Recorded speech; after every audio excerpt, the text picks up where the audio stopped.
하게 공격을 해서 사도의 마음이 그들과 관계에 참 불편한 점이 있었던 것 같습니다. 그들의 주관적인 잘못된 생각들이 아마 바울을 이렇게 이런 간증을 할 수밖에 없게끔 하는 그런 것 같아요. 그래서 오늘 본문은 계속 그 부분에서 바울의 고백을 우리가 살펴보는 그런 본문 내용입니다. 그래서 오늘 본문 말씀은 은혜의 가시라는 제목으로 함께 은혜를 나누기를 원합니다. 무엇이 진정한 은혜입니까? 우리 교회에서 이렇게 신앙생활 하면 아이고 은혜 받았습니다. 은혜 가운데 거하시죠. 근데 그 은혜가 뭐가 은혜라는 겁니까? 우리가 살다 보면은 사람들이 편안하고 자식 잘 되고 내가 기도한 대로 뭔가 다 하나님이 응답해주고 그러면 아유 은혜 받았어요. 은혜 가운데 있다고. 또 교회 와서 몰랐던 말씀을 깨닫고 나니까 아이고 깨달았네. 아이고 은혜 받았네. 이렇게 하면서 은혜라고 생각하는 경우가 많습니다. 그렇게 해서 따져서 얘기를 한다면 오늘 본문 말씀은 전혀 해당되지 않은 말씀이 될 수 있습니다. 진정한 은혜를 모르기 때문에 우리가 그렇게 곡해된 은혜라고 생각을 하게 되는 것이죠. 오늘 이 바울이 말하고 있는 이 은혜가 무엇인지, 진정한 은혜가 무엇입니까? 어쩌면 하나님과 그분의 은혜 외에 모든 것을 상대화할 수 있는 안목을 갖는 것은 아니겠습니까? 그리하여 고난 중에도 하나님을 찬양하고 고난 중에도 하나님을 찬양할 뿐만 아니라 또한 형통할 때도 하나님을 찬미할 수 있는 심령이 되는 것이 아닙니까? 그래서 은혜는 모든 환경을 초월합니다. 내가 공고하고 힘들어도 낙심하지 않고 그 가운데도 하나님 앞에 찬양할 수 있어야 되고, 모든 일이 잘 될 때 내가 잘 됐어 하고 하나님을 잊어버리지 않고 그때도 겸비한 마음을 가지고 하나님을, 그 형통케 하신 하나님을 찬양하는, 그래서 이 은혜는 정말 어떤 환경을 초월해서 그 모든 것을 지배할 수 있는 것이 은혜가 아닙니까? 바울은 어떻게 그 은혜 경험을 했는지, 그리고 그 경험에 대한 내용을 어떻게 오늘 고백하고 있는지를 본문을 통해서 우리 함께 생각해 보겠습니다. 어떤 점에서 가시의 고난이 성도에게 은혜가 되는가? 바울에게서는 자기가 기도를 해도 고치지 못하는 병이 있었어요. 다른 사람들에게 폐가 될 수 있을 정도로 좀 안타까운 부분이에요. 사역자인데 또 사도인데, 그러면 다른 사람을 위해서 기도해주고 하면 다 낫는데 자기는 안 나. 근데 그 가시야. 여러분 삶 속에서 지겹게 내 곁을 떠나지 않고 내게 가시가 되는 육체의 가시가 있기도 하고 가정의 가시가 있기도 하고 내 삶에 가시가 되는 게 있어요. 말 못해요. 그냥 너무 힘들어서. 그런데 만약 돌이켜보면은 그거 아니면은 하나님 앞에 납작 엎드리지 못해요. 그것 때문에 내 자신을 돌아보지 하면서 하나님 안에, 주님 안에 거할 수 있는 이유가 있어요. 그런 걸 왜 주셨을까? 바로 그런 거죠. 그러니까 다시 말해서 어떤 점에서 가시의 고난이 성도에게 은혜가 됐는지를 바울을 통해서, 오늘 바울의 고백을 통해서 우리가 생각해 보시면 좋겠습니다. 먼저는 감당치 못할 경험이 있었습니다. 14년 전 바울이 경험한 것은 거짓 사도들이나 고린도 성도들 모두를 압권할 수 있고 압도할 수 있는 아주 특권의 경험을 가졌습니다. 아마 이런 자기한테 임한 이 경험을 다른 사람한테 막 전하면 그 사람을 와 그러시네요. 우리가 몰랐네요. 아마 이 고린도 교회가 좀 사도 바울에게 막 당신이 무슨 사도냐 하는 말도 아마 바울이 이걸 막 퍼뜨리면서 내가 이런 경험을 했어, 이런 신비한 은혜를 받았어, 알았어, 나 좀 잘 쳐다봐, 이렇게 자기를 PR했으면 아마 바울이 이렇게 고난을 안 당하고 이런 세상 말로 이런 잡소리 같은 거 듣지 않고 편하게 갈 수도 있어요. 성도들을 꽉 압권할 수도 있고 압도할 수 있고, 사도들도 아이고 야 바울 제대로 예수님 만났나 봐. 와, 그 사람 하는 말 봐. 야, 그 사람 경험 진짜 우리는 경험하지 못한 경험을 했네. 이렇게 되는, 바울은 자기에게 경험한 이 감출 수 없는 이 경험을 충분히 전달할 수 있었어요. 그런데 그런 얘기를 오늘도 내가 그랬다 이렇게 얘기를 해야 되는데, 내가 어떤 사람에 대해서 제3자의 얘기로 남의 얘기하듯이 해요. 자기 얘기가 아니라 남의 얘기하듯이. 그만큼 조심스러운 거예요. 또 대수롭지 않은 일인 것처럼 그 얘기를 하게 되고, 그가 다메섹 도상에서 예수님 만난 얘기들이나 뭐 그가 경험한 그 신비로운 체험들을, 이런 얘기를 다 꺼집어내면은 아마 엄청난 일이 나타날 수도 있어요. 대수롭지 않은 일처럼 그렇게 전합니다. 아니 정말 그런 척하는 게 아니라 정말 그렇게 여겼어요. 그걸 다 대놓고, 예를 들어서 신비로운 은사를 받았다, 남들이 보지 못했던 어떤 경험을 했다. 요즘엔 그러잖아요. 사람들 보면 조금 뭐 하면은 자기 막 신비로운 은사, 뭐 나는 이런 은사 받았다, 저런 은사 받았다, 이런 얘기 하잖아요. 바울에게는 전혀 상관이 없어요. 본인이 그런 은혜가 있었음에도 불구하고 그거를 그렇게 드러내실 이유가 없었고, 또 대수롭게 여겼을 뿐만 아니라 또 정말 그렇게 여겼어요. 정말 그게 중요한 게 아니다는 거예요. 자꾸 그런 것을 중요하게 여기다 보면요, 이상한 대로 흐른다는 것을 바울은 알았던 것 같아요. 오늘날 그런 것 중요하게 여겨가지고 예수님 안에 거하는 것에 집중하지 못하고 어떤 은사를 나타내고 어떤 일을 하는 그런 것을 드러내는, 자기 드러내는 일들을 많이 하다가 아주 어려움당하는 이 한국교회의 모습을 우리는 많이 보게 돼요. 바울은 그걸 일이 벌써 2000년 전에 알았던 것 같고, 자기와 하나님 관계, 주 예수님과 자기와의 관계 속에서 자기가 이 부분이 어떤 것인지 그렇게 중요하게 여기지 않아야 된다는 사실을 미리 알고 있었던 것 같아요. 그런데 그 자체로서도 은혜였지만 더 큰 은혜에 비하면 감출수록 좋은 경험이 바로 그 바울이 받았던 특별한 은혜들이었어요. 이렇게 경험들. 그것을 이제 다른 사람을 얘기한 듯이 셋째 하늘까지 올라갔다 하다가 조금 하다가 딱 멈춰버려요. 예, 이게 더 진행되기가 바울이 안 되겠다 싶어갖고, 여기 보니까 내가 이런 사람을 위하여 자랑하겠으나 나를 위해서는 약한 것에 대해서는 자랑하지 않겠다. 그 앞절에 보면은 그가 낙원으로 이끌려가서 자기를 그라고 표현하면서 이렇게 조심스럽게 얘기하다가 그냥 거기서 중단하면서 자기는 그런 거 자랑하는 것보다 나의 약함을 자랑하겠다 하면 끝내요. 왜 그러냐? 이 그리스도를 만난 이 엄청난 체험, 엄청난 경험도 중요하지만 그는 감출수록 좋은 경험이에요. 감춰야 되는 거예요. 안 드러내는 것이 훨씬 본인에게 유익해요. 그런데 뭐는 더 큰 은혜라고 고백을 하냐면은 약해질 것, 더 좋은 것, 더 좋은 경험을 얘기해요. 그게 뭐냐? 자기의 잘난 것을 드러내기보다는 자기의 비참하고 약해진 것이, 그것이 더 좋은 은혜라는 거예요. 얼마나 역설적입니까? 이걸 아는 사람이 예수 그리스도를 아는 사람이고요, 신앙이 뭔지 아는 사람이고 은혜가 뭔지 아는 사람이에요. 아유, 저런 걸 자랑이야. 무슨 자랑이냐? 우리가 바라던 우리 예수님의 겉모습과 비슷한 모습이에요. 예수님의 겉모습, 볼 것 하나도 없고 볼품 없는 모습, 그것을 자랑하는 거예요. 또 자기도 그런 그 모습으로 존재한다면 그것이 더 큰 은혜다라고 고백하는 거예요. 이 바울은 감당치 못할 고난을 받습니다. 감당 못할 가시를 주셨어요. 흔히 누구는 그가 다메섹 도상에서 너무 강렬한 빛에 눈을 멀었잖아요. 그래서 장님이 된 모습으로 아나니아한테 성으로 돌아가고 아나니아의 안수를 받고 간신히 눈을 떴지만 그 이후에 계속 안질로 고생했다.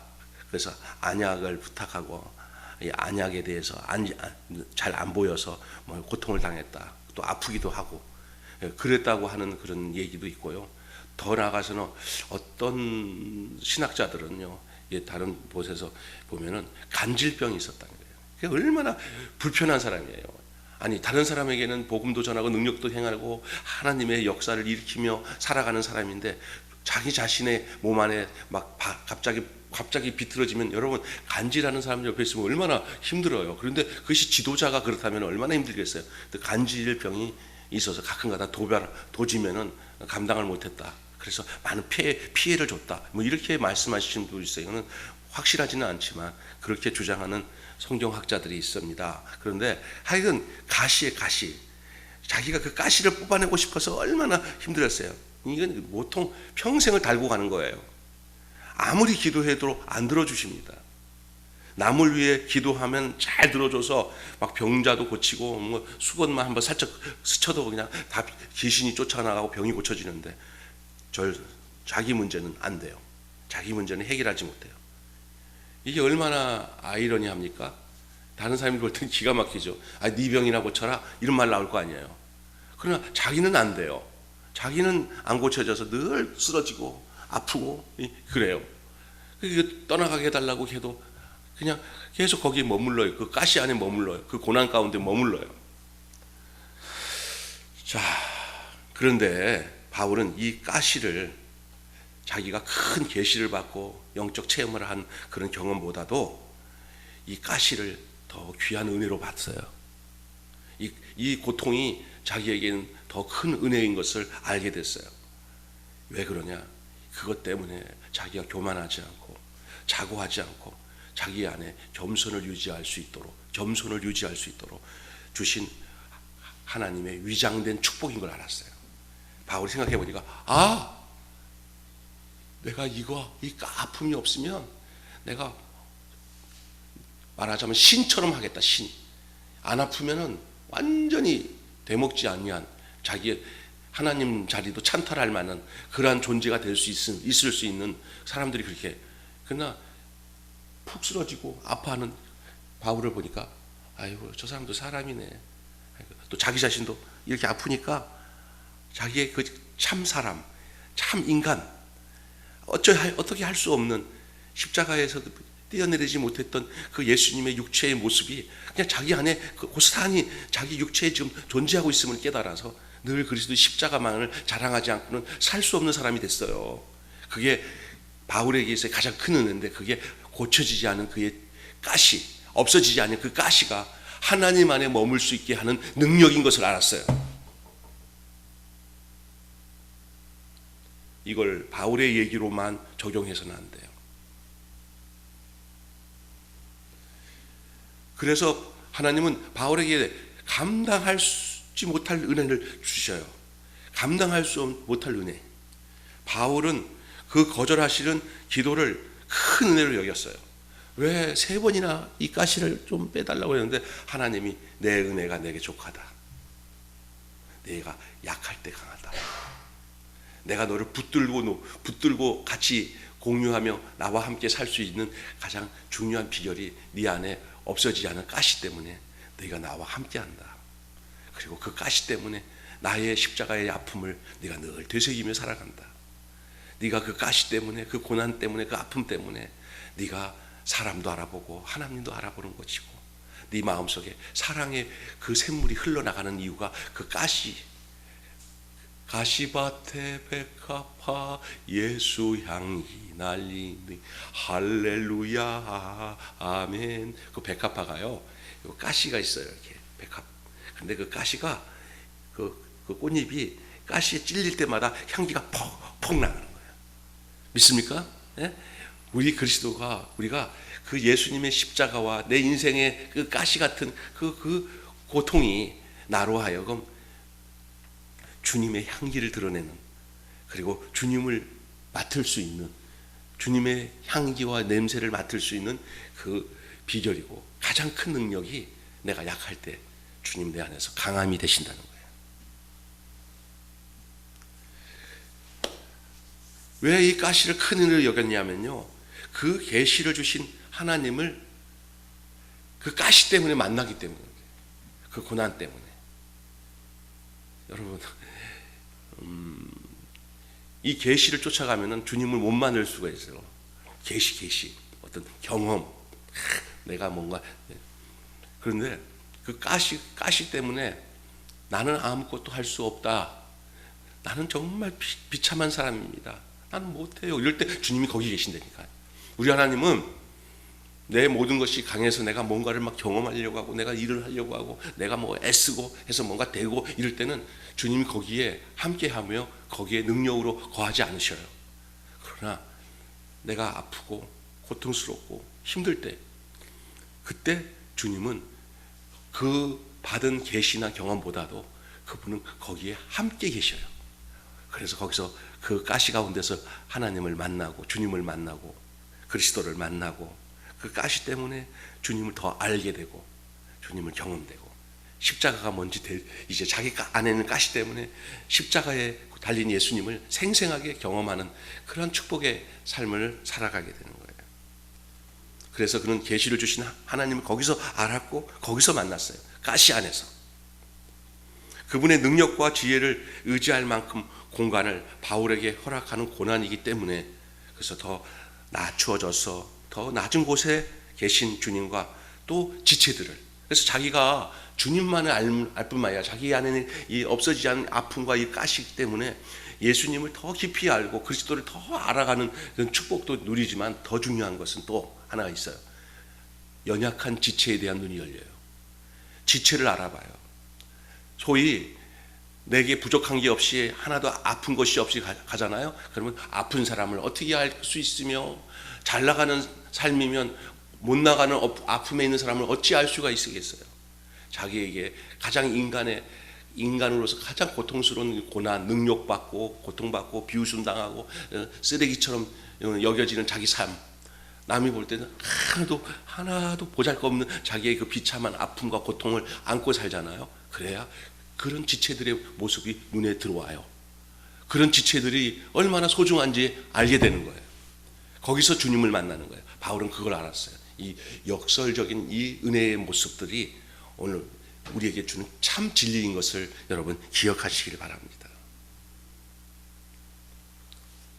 그러니 그가 이 감당치 못할 고난이 감당 못할 은혜가 되었다는 사실을 알게 된 거죠. 여러분은 어떻습니까? 여러분은 이런 부분을 깊이 생각하면서 바울의 고백을 생각해 보셨습니까? 오늘 정말 일부러라도 마음을 좀 돌려서라도 이 바울이 왜 이런 고백을 했고 이런 바울의 고백과 나의 삶의 신앙적인 생각과 고백을 어떻게 여러분이 지금 생각하고 그것을 은혜로 받고 있는지를 한번 돌아보시기 바랍니다. 무엇이 진정한 축복일까요? 여러분 지금까지 무엇을 진정한 축복으로 생각하며 살았습니까? 그러나 진정한 축복은요, 하나님의 은혜를 아는 마음을 얻는 거예요. 하나님의 은혜를 아는 마음, 그것을 얻는 게 진정한 축복이에요. 오늘 바울은 그런 마음을 얻은 사람이에요. 그래서 그는 피상적인 어떤 그런 신앙을 갖고 있는 사람들이 그냥 현상적으로 쫓아가면서 은혜 받았습니다, 뭐 깨달으면 알았습니다, 그런 차원이 아니라 하나님의 은혜를 얻는 마음을 얻었어요.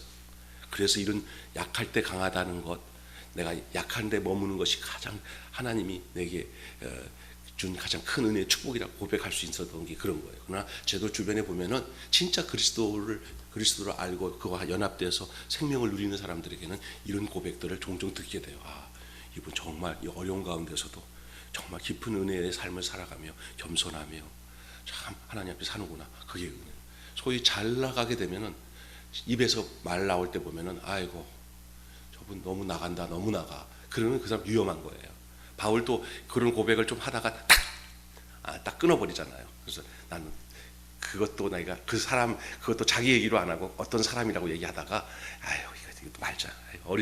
어리석은 얘기 또 하려고 했다 하고 딱 끊어버리고는, 그러나 내가 더 큰 은혜가 있는데 내가 약할 때 내게 가시에 대한 얘기를, 가시가 내게 주는 은혜를 얘기를 하는 거예요. 이게 진정한 축복이에요. 우리는 진정한 이 축복과 은혜를 잊어버리고 헛된 은혜, 헛된 축복을 쫓아갈 때가 많아요. 그리스도를 제대로 알지 못하기니까 그리스도를 이용해서, 예수를 이용해서 무언가 이 땅에서 얻으려고 하는 것이 축복이라고 생각을 해요. 그게 아닙니다. 도리어 반대입니다. 반대. 약할 때 강하게 해주시고, 아플 때. 혹시 가시가 있습니까? 기도해도 안 됩니까? 고쳐지라고 기도하면 하나님이 고쳐줄 수 있는 부분도 있을 수 있어요. 그러나 안 고쳐지는 거 가지고 인생을 걸지 마세요. 그것이 하나님을 만나는 통로였을 줄 누가 알겠습니까? 네?